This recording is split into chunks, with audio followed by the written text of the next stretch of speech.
Hi guys, I want to draw to your notice, the rate of investment scam is on the rise. You see a lot of platforms out there with the end goal of making away with your funds. So before you invest in any platform, you make a proper findings. When did the platform start? What are their regulations? What are their licenses to function? And reviews from other industry experts or reviews from other financial institutes regards that platform.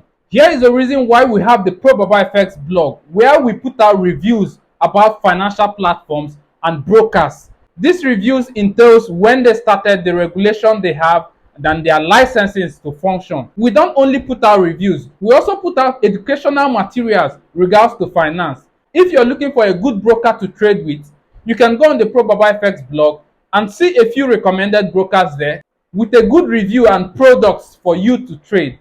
The good thing is that proper research are being made before these reviews are posted.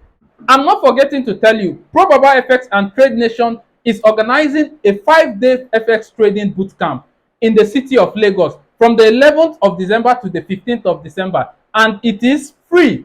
All you need to do to participate in this bootcamp, get registered, fund your Trade Nation trading account with the required amount and get a 50% bonus. What's the end goal? You come and trade with professional traders and learn new strategies that have worked over time. I don't think you want to miss this opportunity. What are you waiting for? Let's milk it.